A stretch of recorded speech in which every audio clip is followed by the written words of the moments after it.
Some of you may have joined Reverend Sharpton and I when we were at the Lincoln Memorial for the 37th anniversary of the March on Washington, when we were talking about police brutality and misconduct in America. And we brought 100,000 folks then. But today, we're talking about something that is just as equally important as we observe this 47th anniversary. And you may remember that my father in 1967 and early 68 was focused on economic empowerment, bringing together, he hoped to bring together poor blacks and poor whites and poor Native Americans and poor Americans from all walks of life. He did not live to see that come to fruition. But today, 47 years since the March on Washington, we're still talking about economic empowerment for all people. And so I hope that we understand as we observe in love, which this is not about a left side or a right side. This is about God's side in terms of doing that which is good, just, and right for all of America, not for a Republican or a Democrat or an independent, but for every American. That's what Martin Luther King Jr.'s dream was about. But we're also here to say we hadn't quite achieved it, yes. We have made great strides. We have made strides in race relations. But we still have not made enough strides around economics. Somehow we've got to create the climate so that everybody can do well, not just some, but everybody. That doesn't mean everybody will be rich. It does not mean everybody will become a millionaire, but it does mean that everybody in this nation with its vast wealth can have a decent job.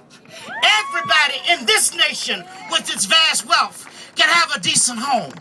Everybody in this nation should have the best education possible.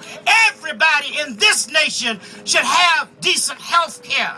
Everybody in the United States of America should be able to have justice.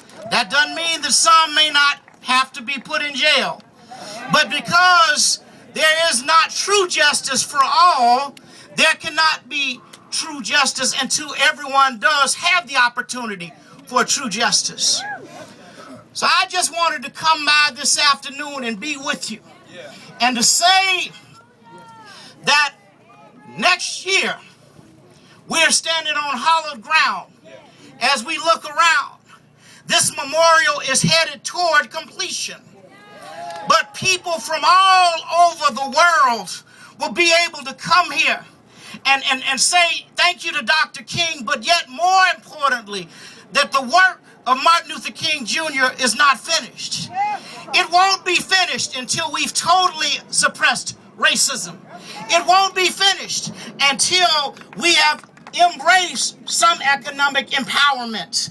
It won't be finished until we find a way to study war no more, because war is destructive. But you know what? This is still a great nation.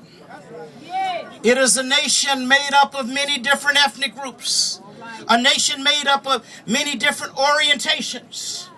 But we are not going to ever mistreat, or should not ever mistreat, anyone, even those who we disagree with. Martin King Jr. taught us and used to say that we have to learn to disagree without being disagreeable. So I'm saying that because our nation needs to learn that. Our halls of the political arena, our Congress people, women and men, we need to have Congress people with character, Congress people with integrity, I'm not suggesting we don't have some. I'm just saying we need to always ensure that that is what our Congress people, our elected officials represent. So, you know what? We got to raise the standard. You know, it only takes a few good women and men. My dad, yes, he and his team, there were 250,000 folks. And now he was one of those who led the March on Washington.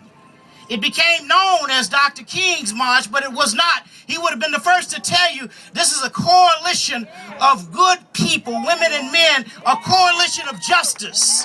It was not about the individual, but it was about the entire community. That we can never forget. So 47 years ago, not far from here, some of us may have been there. But I want us to know, I want our children to never ever forget our history, because we are a great people and a great nation, and the nation will become greater when we learn how to unify and stop dividing one another. So I hope you are no ways tired. Why? Because we've come too far from where we started. You see, nobody ever told any of us that our roads would be easy. But as we go on down the road from the 47th to the 48th to the 49th to the 50th, and as we keep going down that road, let us always remember that our God did not bring any of us this far to leave you. Thank you all for being here today. May God bless each of you, and may God continue to bless this nation called America. Thank you, Reverend Sharp. Martin Luther King III.